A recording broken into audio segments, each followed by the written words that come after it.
Good morning. Welcome. Happy Monday, etc., etc. I hope you had a great weekend. Keep watching the weather.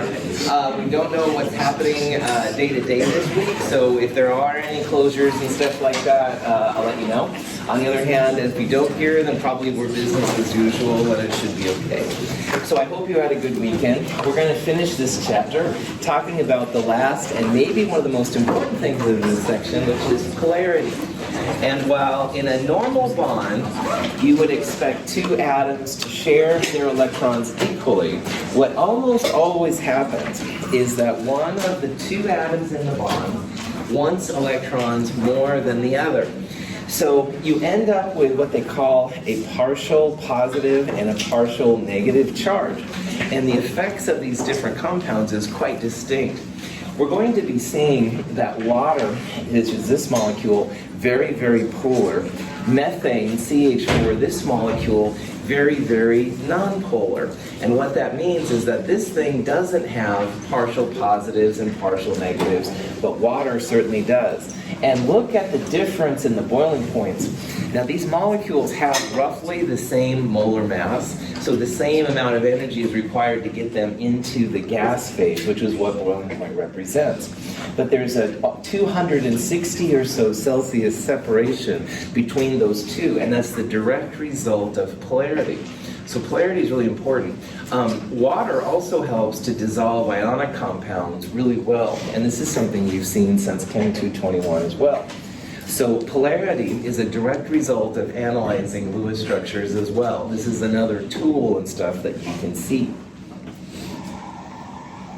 When the balloon is rubbed with wool, the wool imparts a static electric charge to the balloon.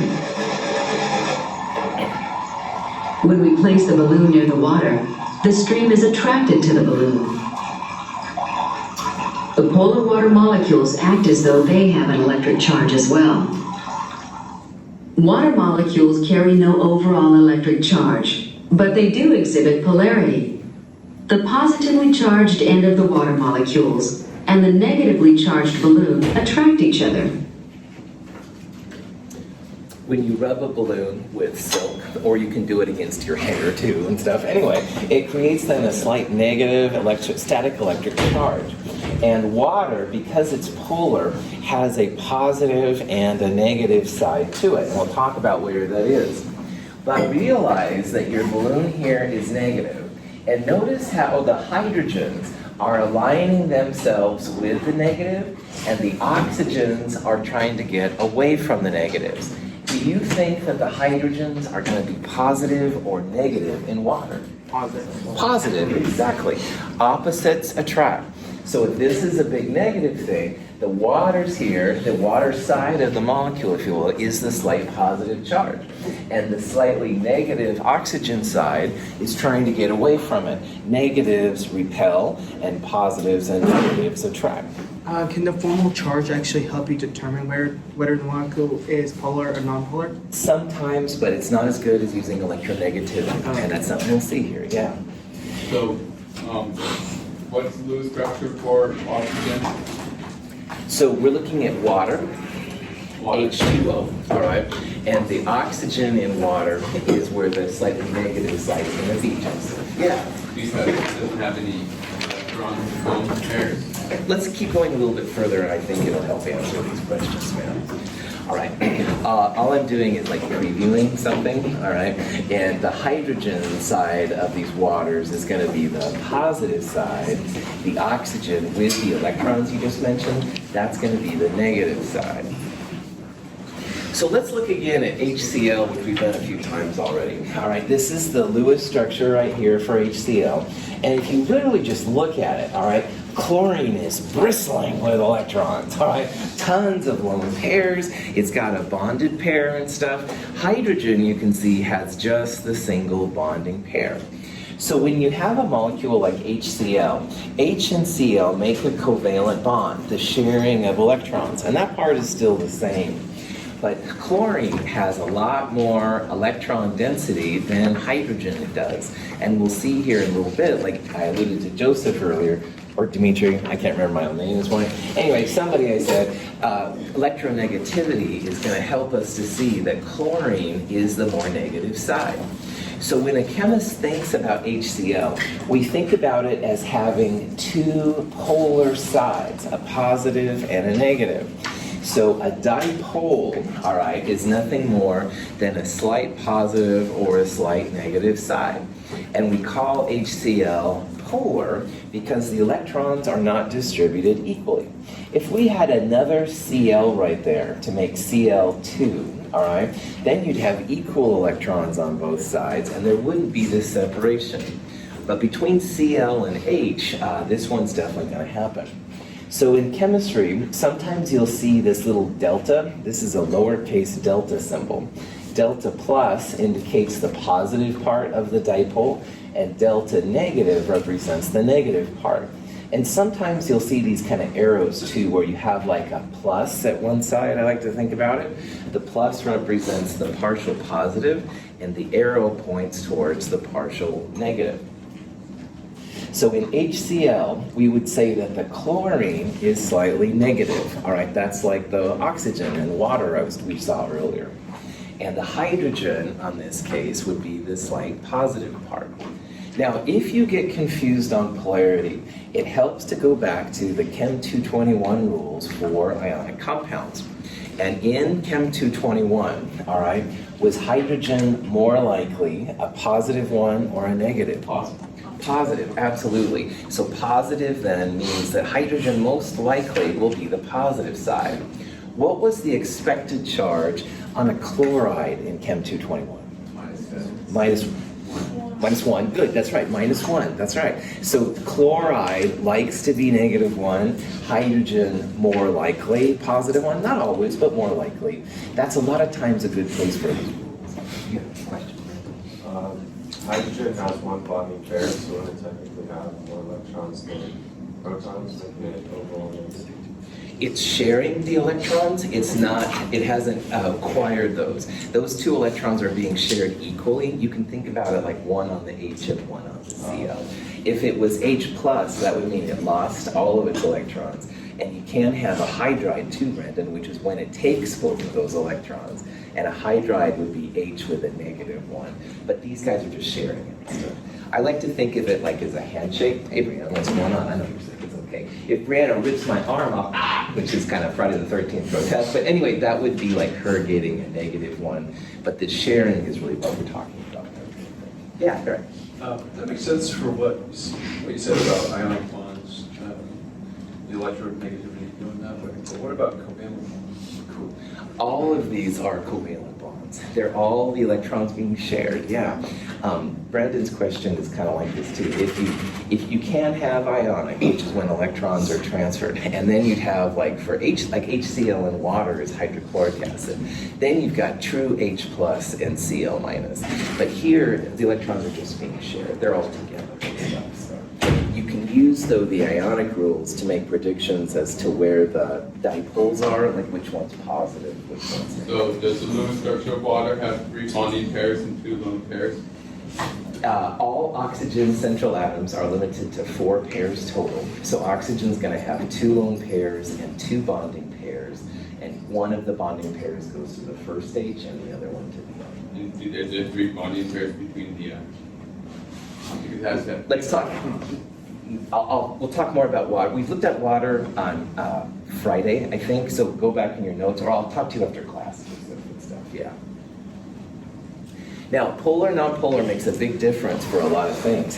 You can actually separate polar molecules from nonpolar molecules using an electric field. And in biology, this is something they do when they separate DNA. And I'm hardly an expert in DNA techniques. All right. However, if you do have a polar molecule and you put an electric field in there, the negative polar side will attract to the positive plate. And the positive side of your molecule will attract to the negative plate. If you put a nonpolar molecule in there, they just kind of float around. They don't care about positives and negatives. But man, if you have something polar, then they will attract. There's a lot more polar molecules out there than there are nonpolar molecules, but there is some times where putting it in a plate is one way that you can actually separate it out. Now, polarity is kind of interesting how this theory came around, but what they realized is that the HCl energy that it actually takes to break those two atoms apart, like making it positive, negative, stuff like that, is actually a lot larger than what they theoretically thought a pure covalent bond should be. So if the H and Cl were truly sharing, all right, then you'd have a smaller energy than is actually observed when you break it. And someone looked at these numbers, and sometimes they're pretty great. HCl is a very large example, all right? But 432 kilojoules to actually break it, and they only thought it would be 339 kilojoules. So there's quite a bit of a difference there. And this difference in these energies is what led to what's called electronegativity. And electronegativity is a name I've been babbling off and on about since the first lecture last Monday. Electronegativity is a really cool way to measure how much atoms are into electrons. And these electronegativity numbers, which are given the Greek symbol chi, it's just a number. It's usually about a high of 4 for fluorine. Some of the cesiums and stuff are much less than 1. But anyway, the bigger the electronegativity, the more that atom is into electrons. And the smaller the electronegativity, the less it's into electrons. So what that means is that if you have a large electronegativity, it's going to really want that extra negative charge. It's going to be the negative dipole. In your problem set 1, the last page, all right, there's this table of two separate tables. One of them's for bond energies, but the other one is this one right here, which is a measure of electronegativity values. Now, if you look up here at fluorine, fluorine has a value usually about 4, all right? There's different tables and different numbers. But fluorine is always the biggest electronegativity of all. And what that means is that fluorine wants electrons more than anything else. And as you get farther from fluorine, the numbers start to get smaller. Oxygen is second to fluorine, 3.5 is pretty large. Nitrogen and chlorine are both 3, et cetera, et cetera. And you get way over here, cesium and francium, they're like 0.7. So scientists use these numbers in a bond to figure out which one has the negative dipole, which one is more into the electrons, and which one is positive. Here's hydrogen, 2.1. Here's chlorine, 3.0. Chlorine has a larger electronegativity than hydrogen. It's going to pull electrons to it. That's why we wrote that little delta negative by the Cl. Hydrogen is usually the positive part, all right? It's usually less into electrons than things like carbon and stuff like that. Yeah. How come zinc has less electric negativity than copper? Cool. There's some interesting applications with that in what's called organometallic chemistry, which is when you take metals and you bind them to carbons, making covalent bonds. Just for what I'll leave that at is that it has some really fascinating things that you can do organometallic chemistry with zinc and copper. That's a little beyond where we are right now. So is electronegativity come about by breaking bonds? Think of it, Joseph, as how much the atom is into electrons, all right? So here's 4 and 3. Which of those is more into electrons? The smaller one, the fluorine. Larger one. It's okay, this is good. The larger number is more into electrons, all right? And these are not numbers you have to memorize or anything like that. So if I asked you between let's use zinc and copper, what the heck? Zinc and copper is kind of an advanced thing, but the process works. Yeah, copper has a larger electronegativity than zinc, so copper is actually more into electrons than zinc is. Cool. It says, I was looking at electronegativity. Yeah, no, these are Not electronegativity, the other one. electron affinity, I'm guessing, is what you're asking. Okay, we can talk. Dan, did you have a question, Nancy? I just want to know why. Why these are? Why copper is more Totally. advanced. Okay, here's a little bit more of a tease answer. Copper has a different reduction potential than zinc. And this is something we'll talk about in Chem 223. Copper's ability to take electrons is quite different than zinc's. And so we can have a better conversation about this in Chem 223, but for right now, I want to keep moving on this stuff. So I'm going to tease both of you. Last question, we move on. Isn't it because like we know that zinc we know what power zinc is or charge? It has a stable charge of I think +2 almost every time. Well, potassium's always +1. I think it's a little bit more than that. So, but yeah, this is a cool topic. If any of you are really interested in this, I could send you some articles and stuff, but I do want to keep moving here. And for what we're doing right now, we're mostly dealing with the non-metals, the upper right-hand corner, okay? And I love the metals. That's like what I studied in the background. Copper is cool, it looks beautiful. However, for what we're doing right now, I'm going to keep moving. So am I wrong to think of these as breakthrough bonds? I'm thinking of that sheet with the kilojoules per mole, and it'll show me something, and I'll have a bond between it, however many bonds. The more bonds, the more kilojoules per mole things burn up. Is that what we're talking about? No, see, that's a different table, man. Those numbers are for breaking two atoms apart. Here, we're just trying to tell which atoms are more into electrons than not, okay? Yeah, so there's two tables on that handout and stuff. So.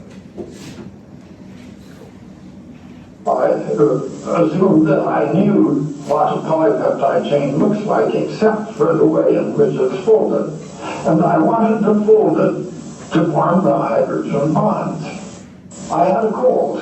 I was lying in bed for 2 or 3 days, and I read detective stories like reading for a while, and then I got sort of bored with that. So I said to my wife, bring me a sheet of paper, and I think I'll work on that problem of how polypeptide chains are folded in proteins. So she brought me a sheet of paper and the slide rule and the pencil, and I started working. Well, I succeeded. It only took a couple of hours of work that day in March of 1948 for me to find the structure called the alpha helix. Linus Pauling discovered that protein molecules have a helical structure. If we remove the hydrogen atoms from the model, we can more clearly see that the molecule twists around itself, rather like a spiral staircase. The helical structure allows a very large molecule to occupy a relatively small space. Linus Pauling is a true Oregonian, and he's the greatest, I think, of the Oregonian chemists. He did all this electronegativity stuff, which you can hate him or love him for, I understand, but it is a pretty cool thing. He also did a lot with hydrogen bonding, and we'll talk about hydrogen bonding later, but hydrogen bonding led to a type of protein folding called alpha structures, alpha helixes and stuff, and that's more of a biochemistry thing, but it is really important in how these things all came together. And Pauling is interesting because he did get a Nobel Prize for chemistry and an unshared Nobel Prize, which is rare, but he also has an unshared Nobel Prize for peace. And after World War II, he realized the horrors of nuclear war, and he started to advocate for demilitarization of nuclear weapons. And so he was on the can't travel abroad list and stuff for a while. The United States was nervous about him. He's a really interesting person. We will focus here on his chemistry more than anything, but electronegativity really was like his baby and stuff that he brought up. So he did most of his work down at Berkeley in San Francisco. There's a parking spot at Berkeley. That's the Linus Pauling parking spot. There's also a Linus Pauling house. It's roughly 40th and Hawthorne. If you know where Next Level Burger is, vegans of the world unite. But anyway, Next Level Burger is pretty close to the Linus Pauling house, and they'll sometimes have classes in there. They do other kind of things too. Anyway, enough about this cool guy. Anyway, electronegativity has a trend to it. In Chem 221, we saw how lots of the trends go up and to the right. We saw how the, the sizes go left and down, but electron affinity and ionization energy go up and to the right. And electronegativity also increases up and to the right with a maximum at fluorine. The noble gases aren't as much fun when it comes to electronegativity, but fluorine is the largest. So if you use fluorine as the maximum, it does. we can use the relative values of electronegativity to find the polarity. So earlier I was babbling with Joseph about which one wants electrons more, all right? That's because bond polarity is about partial positives and partial negatives. And the larger electronegativity is going to be the negative side, and the smaller electronegativity should be the positive side. So F has a maximum X. Is that the reason why F can never have double bonds? Yes, that's right. That is a direct result of why fluorine can never make double bonds. It would have to share its electrons with something else, and fluorine doesn't want to share. Well done. Excellent extension. There's more than one type of electronegativity value. This is a new thing. So we're going to use the traditional version where the fluorine has a maximum of 4. There is a new system where fluorine is like 4.3. And the results will be the same if you use one table or the other. But in our class, we'll use the traditional one, the one that's in problem set 1. All right, so here's a question that you might come into, all right? And it says, which of these groups is arranged correctly in order of increasing electronegativity? So we want to start with the smallest electronegativity and go to the largest electronegativity. And the ultimate way to do a question like this is you'd have like a table, you'd look up the values, smallest electronegativity to largest electronegativity. But in a problem like this, where you don't have a table with you, there's another way to do it. We said earlier how fluorine is the most electronegative of all. So as you get closer to fluorine, the values will go up, and conversely, farther from fluorine, the values should go down.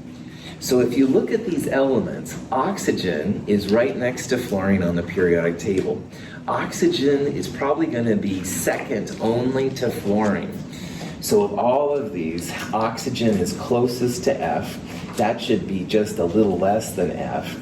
And then between boron and aluminum, you'll see that boron is on the same line as fluorine, so that's somewhat close. But aluminum is that far and down 1 as well. So I would argue that aluminum is the farthest one of all of them. So just by using this kind of hand-waving close and far to fluorine analysis, you can come up with this list as well, which is totally fine. It's not perfect, like Caleb and Dan were showing me earlier with the transition metals. There are exceptions, like with all of these crazy periodic trends. But overall, and especially in a problem like this, where I didn't expect you to have the numbers in front of you, and heaven forbid, don't memorize them, that would be silly. Okay, good to go. So this leads us to questions like this. OH versus OF. I'd like you to think about which of those bonds is more polar, i.e. which one has the biggest partial positive and partial negative. And it's also interesting to think where the partial positive sign goes and where the partial negative sign goes. So again, the ultimate way to do problems like this is to get out your table of electronegativities. Fluorine had a value of 4 using our table. Oxygen, if you look on the table, is 3.5, and hydrogen's 2.1. So the change in electronegativity can be helpful to figure out which one is more polar. So between O and H, the delta chi, or the change in electronegativity, 1.4. An absolute value works really fine. You don't have to worry about negatives, positives. On the other hand, the OF here has a delta chi of just 0.5. So what this part tells you is that between OH and OF, OH much more polar.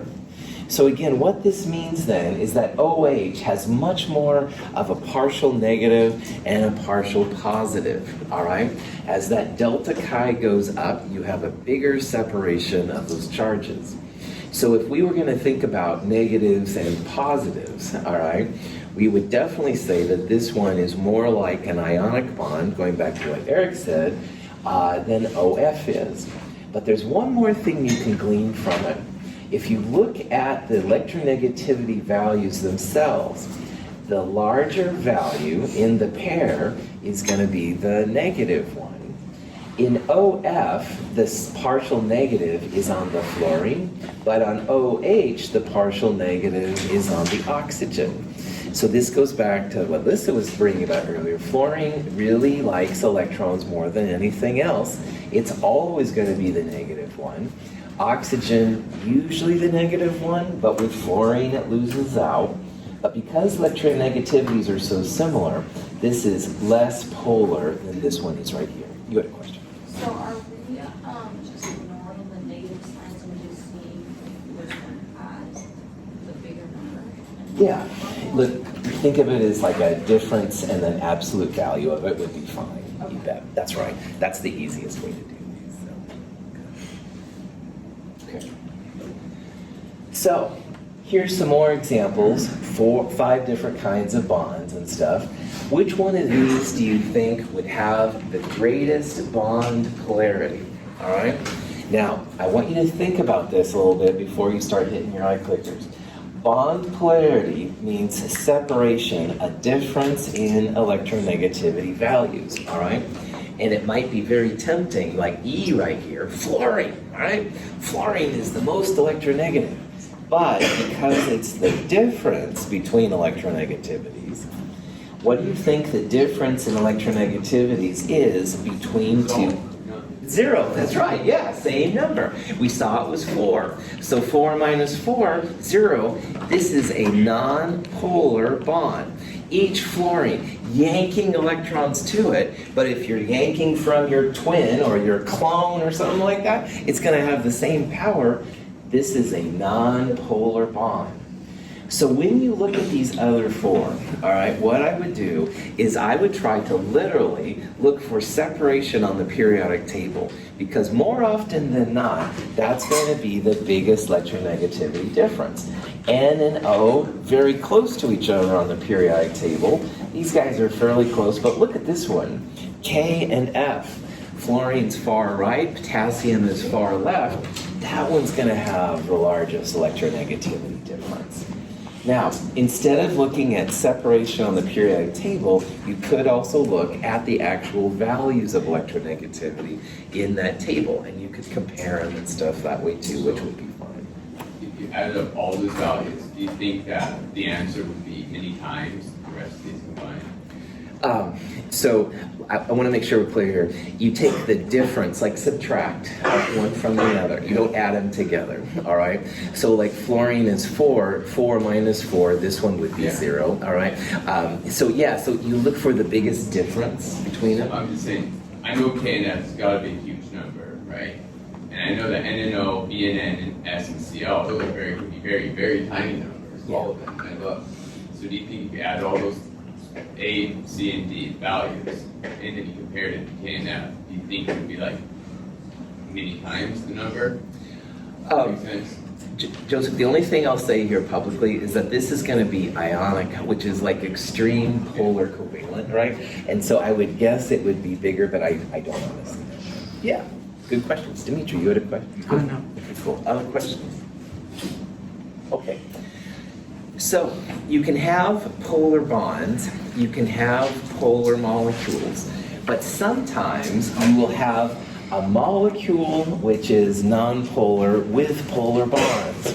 So I want to talk about here now how to tell if you have a polar bond and if you have a polar molecule. Now, the first one is something we've looked at already. If you have 2 different atoms, you can look at their electronegativity difference, like I was talking about with Joseph. And as long as the difference, subtracting one value from the other, absolute value, as long as that difference is non-zero, you can think of it as a polar bond. But the next part is even more interesting. You have to have a molecule which is not symmetric. These 5 examples show the 5 main classes: linear, trigonal planar, tetrahedral, trigonal bipyramid, and octahedral. These 5 examples here are examples where the central atom is surrounded by only one kind of atom. So this is beryllium difluoride.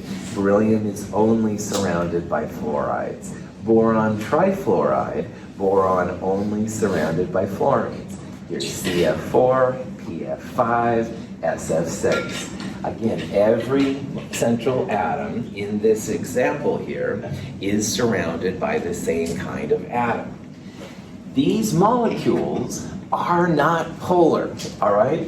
Now, the difference in electronegativity between beryllium and fluorine is huge, all right? And as a silly example, I like to use the example of Arnold Schwarzenegger, who is one of my favorite characters. I'm doing a bad impersonation of him, but let's say Schwarzenegger came down and goes, Russell, you're doing a bad job impersonating. So he yanks my hand, all right? And I think of Schwarzenegger as being really tough because I grew up in Terminator Land and stuff like that, all right? So yeah, Schwarzenegger would like pull it out, and you can use your own cool strong person, you know, Rhonda, whatever her name is. But anyway, you can use whoever you want, but Schwarzenegger would yank my hand out. But let's pretend that Schwarzenegger has a twin.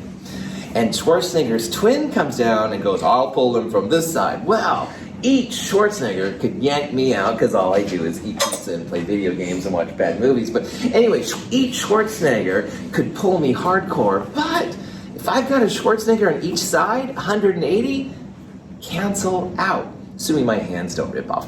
Cancel out, because this yanking and this yanking are equal. If you're into physics and engineering, these are like torques, forces, little like forces working on it, and the force this way is equal to in magnitude to the force that way, so they can't. Vectors, this kind of stuff, all right? Tug of war. So, yeah, tug of war. Yeah, exactly. So, you can have polar bonds, but if everything around that central atom is the same, non-polar molecule. This is the same kind of thing. Here's me, and here's 3 Schwarzeneggers now, all twins, all equally strong. They're all, each one of them would yank me from here to Oklahoma. However, all 3 of them, they cancel out. Tetrahedral, trigonal bipyramid, octahedral, 6 Schwarzeneggers, more and more and more. All right. Now, in the chemistry world, having a fluorine is like Schwarzenegger, and maybe carbon would be like me. And fluorine yanks carbon hardcore. However, if you surround that carbon with all fluorines, not polar. And the trigonal pyramid, it's not symmetric because one's 120. This part right here, Brandon, is like a trigonal planar. And so if these 3 are the same, just like this one, it cancels out. And the one above and below is like a linear. Yeah, good question. I'm glad you brought that up. This one helps if you think about it as a trigonal planar in the middle and like a linear above and below. Excellent comment. Okay, let's see some examples. Carbon dioxide and water, which you asked about earlier, Joseph. Let's figure out which of these molecules is polar. Which one has Schwarzenegger pulling without a comparable Schwarzenegger in the other direction? First thing you got to do, draw out Lewis structures. Carbon dioxide, as we've seen earlier, has 2 carbon-oxygen double bonds. Water has 2 bonds to hydrogen. But there's something missing. One's coming out of the board and one's going into the board. What are they? Hold on. What are they? What's missing on the oxygen? What's not showing? Lone pairs. Thank you. That's what I was looking for. So the lone pairs are. Now go on with your question. No, that's what I was going to ask. Oh, cool. Okay, sorry. I heard from what I remember last time is that every molecule that has at least one lone pair will always have a polar molecule. Ooh, 99% of the time, what you said will work. However, in the trigonal bipyramid, it's possible to have a lone pair on the top and the bottom that cancel out. And if you have 3, so it's not all the time, but most of the time. If you have to guess, then polar of those kinds. We'll talk about this more later. Back to your regular schedule programming. So these are molecular geometry interpretations of these molecules. They're not showing lone pairs. So water is bent because the electron pair geometry, tetrahedral. A lone pair is coming out of the screen and a lone pair is going into the screen. Lone pairs are great sources of negative energy. So through electronegativity or just knowing that the lone pairs are there, you can totally see probably now, oxygen is the negative side. So Joseph, earlier when we showed the water molecules, all right, the negative dipole is just right there. There's all the lone pairs, and oxygen's more into electrons, et cetera, et cetera. Hydrogen, smaller electronegativity, no lone pairs, this is going to be the slightly positive side, and that's why it went towards the thing, towards the water. Carbon dioxide, oxygen, much more electronegative than carbon. Oxygen is pulling hardcore, but this is the two Schwarzeneggers and Michael combination, all right? Each oxygen would rip the carbon apart, but they're equal and opposite, so they cancel out. Carbon dioxide has polar bonds. Oxygen pulls much harder than carbon, but because the molecule is symmetric, everything around carbon is the same, no lone pairs and stuff, this one's going to be a non-polar molecule. Water, when you draw it out, first of all, water is not symmetric. It's got those lone pairs, and 99% of the time, if your molecule has a lone pair, it probably means it's polar. Hydrogen is not opposite another hydrogen. The angle is about 109. Because of lone pairs. Yeah, because of the lone pairs. Lone pairs, electronegativity, it all comes together. Water has polar bonds, and it's a polar molecule. Notice this little thing right here. You can actually measure polarity. It's in units of what's called a debye, and that's way more than we need in this class. But if you see a number larger than 0, that means it's polar. Water is very polar. 1.85 debye is a pretty large value. That just shows you've got the true separation. The positives down here and the negatives. You try and measure CO2, your measurement would come out to be 0, nothing to measure. How would you measure that? Like, what calculation? It's a device. It's something you can use a lot of times in physical chemistry. There's ways to do it, but I don't want to talk about that right now. It's just for us, it's like a black box you put it into. Brandon? So would water have a higher melting point? We would predict, as of right now, that because water is so much more polar, that yeah, it probably has higher. Now, Brandon, the two things that go into melting and boiling, polarity and molar mass, all right? And carbon dioxide, 44 grams per mole, is a lot larger than water. However, because water is so polar, that would be a good bet to make. And of course, you know that water boils at 100, and carbon dioxide is a gas at room temperature, so. So last term you talked about how having more bonds, more energy to break. Right? Yeah. So it just seems kind of counterintuitive. Two bonds. What's the bond order here? Are the bonding pairs? 2, bond order of 2. So on Friday, Dimitri, I think, or Wednesday, whatever day it was, I had you come down here. Breaking up a single bond is easier than double bonds, all right? So breaking up double bonds is harder than single bonds, and CO2 has 2 double bonds. But really, melting points and boiling points are about how CO2s go together. We're going to talk more about melting and boiling this term, so hold that thought, man. We're not technically breaking the molecules to make it boil or melt, but we are changing the relationships between them. And non-polar things don't stick very well together. We'll come back to that later. Give me just real quick the layman's explanation of divide again. It's a measure of polarity. So we're just going to talk about if something is polar or non-polar. You could actually measure the polarity in debye if you wanted to.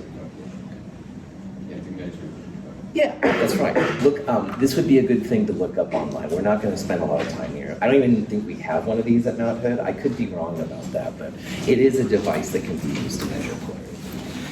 More examples, BF3, Cl2CO, and NH3, all right?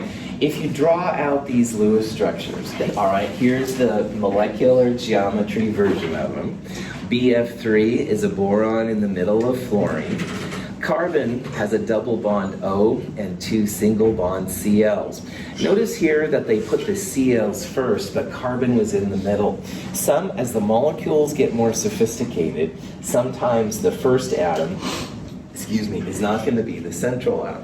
However, in electronegativity, almost always the middle atom is the least electronegative. So now that we use electronegativity, this is another way that you can sometimes figure out central atoms. And then finally, ammonia, NH3, the nitrogen is blue, the 3 hydrogens are right there. What should be above the nitrogen, do you think? Lone pair. Lone pair, well done. Ammonia has a lone pair.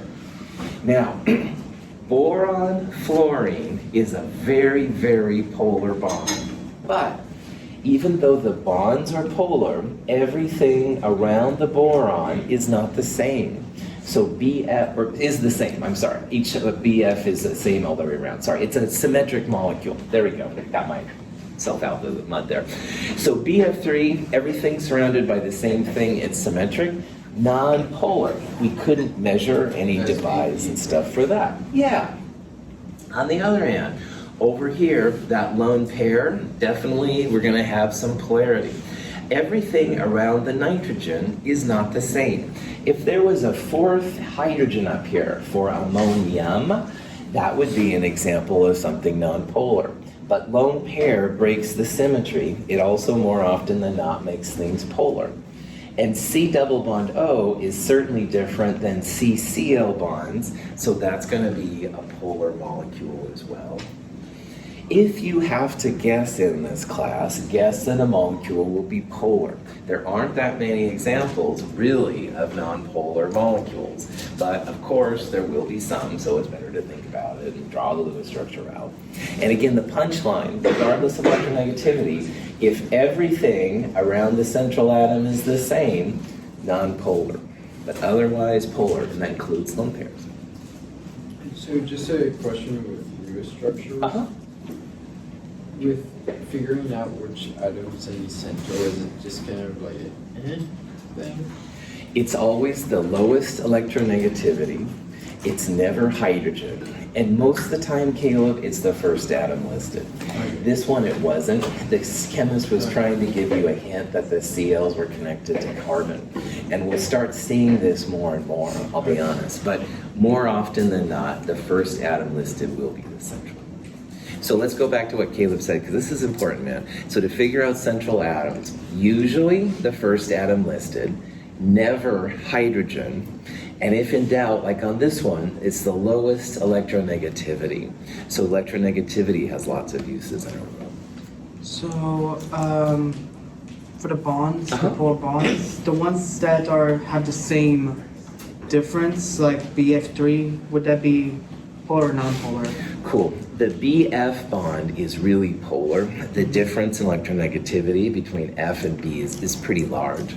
So each of these bonds is polar. This is the polar symbol, Dimitri. Okay. But because everything around the boron is the same, the molecule itself is nonpolar. Oh. All of those Schwarzeneggers are canceling each other out. Okay. Yeah, is there a way that we can figure this out mathematically? Yes, but you need to have a vector analysis, the different angles and stuff like that. So it's more than Chem 222. But the answer is yes, yeah. You'd use little vectors and you'd orient them in the correct direction. If you have a nonpolar molecule, then they all cancel. So let me try to do a cheesy job here. The first arrow is like up. The lower right one is kind of down. And the one on the left-hand side is kind of down. So if it goes back to the origin, that's a nonpolar molecule. Another question, sorry. Would you be using electronegativity to figure out if these are polar or non-polar? So again, you can use electronegativity to figure out if the bonds are polar, you bet. So like you'd look up F and B, and I think this is a 4 and this is like 2.1 or something. So it's 1.92, something like that. And as long as that difference is larger than 0, polar. Would the bond order affect the polarity of the bond? Oh, not usually. Bond order is more useful when you want to break the atoms apart. That's right. Electronegativity sometimes has a subtle thing, but the bond order is, I think, more important. Does electronegativity affect like the distance between the atoms in the central molecule and central atoms? Sometimes you get large enough separation that they pull a little bit further, but that's a pretty subtle effect that doesn't happen usually. Go ahead. I have a clarifying question. So you only use electronegativity to figure out the bonds, if they're polar or not, you don't use it just to figure out if the molecule is polar or not? Okay, so start with the bonds, all right? And then like over here, you have 3 polar bonds. But over here, the bonds are different kinds of bonds. So really it comes down to just the fact that if your central atom is surrounded by only one type of thing, then it's not polar. So you don't really have to have these kind of numbers. If you want to know which one is more polar, you could, and like this kind of stuff, then sometimes these kind of differences can be helpful. So just so you know, I'm struggling to draw the structure. Okay, wait a second. Let me finish talking. Let me finish. That's okay, but let me finish talking to Alicia here first. Yeah. So these can be helpful, but really it's more, if you just look at the central one and if everything's the same, then it's not polar. Did that answer your question? So ask again. So you only use electronegativity to figure out if the bonds are polar? That's where you start. Okay, but you don't use electronegativity to figure out if the whole molecule is polar? You might want to know which one was more or less polar, and that's where electronegativity can be helpful. I'm moving on. Avenir. Go Europe, sorry. You're somewhere. So the NH3 is non-polar just because the N needs 7 bonds and it has a single lone pair above it that way. So N is in group 5, and that kind of means it needs 5 pieces around it. So you have 3 bonds and 1 lone pair. All right, and because the lone pair is up there, going back to what I was talking with Alicia, everything around the nitrogen is not the same. A lone pair is different than atoms. So this one will be polar, yeah. So the lone pairs count as 2, and then those bonds, the double bonds count as 1. Yes, that's a really quick and fast way to do formal charges happening here. Follow that up. Now, Joseph, you were asking questions, man. Sorry. I was just letting you know, as a student, that I'm struggling to draw the structure. Yeah. I did. I finally did. It's okay. We've only been doing this for 1 week, man. And if you haven't seen this stuff before, man, don't. All you know, there's no lone pairs on that middle. That's right. That's right. This one doesn't have any lone pairs. If you look on the geometry types, there's trigonal pyramid is a subset of tetrahedron. So that's another way to see that something is missing. So no lone pairs, non-polar. Okay. If you want to have a non-polar molecule, everything around the central atom is going to be the same. And that's really all. You don't have to think about differences or anything like that. So BF3, non-polar. If you have 2 Fs and an H though, polar. All right. Yeah, that's right. Good. One more eye clicker. Which one of these is polar? Now, remember that if you have everything around the central atom, it's the same. What I would do in an ultimate sense is draw Lewis structures for all of these. And an example, here's carbon dioxide, carbon in the middle of oxygens. Everything around the carbon is the same, non-polar. But one of these, all right, there's no way that Cl and F can be polar. Cl and F are different atoms. They're going to yank each other differently. They're going to have different things. ClF will be polar. As a guide, as a thing to do, if you can draw out the Lewis structures and stuff, you'll see it. Here's a transition from a CH4 to a CCl4. The far left and the far right, everything around the central atom is the same. Here's carbon with only hydrogens. Here's carbon with only chlorines. The far left and the far right, non-polar. But if you break the symmetry, having even one atom that's different, 2 of them is fine too, you're going to have a polar molecule. So polarity is only for when the things are the same on both sides. This is the end of this section. For those of you that are new to my ecosystem, at the end I always list a study guide, which is a bulleted list of things that are important from this section, and a concept guide, which are some work problems from the different sections. There's also a slide of important equations that follow this, so this is kind of an overview of some of the things. And then finally, there are some questions here, and the answers follow. So if you have nothing else to do with your time, these are good ways to help you prepare as well. All right, we'll start the next chapter on Wednesday. Have a wonderful day. Excellent questions today.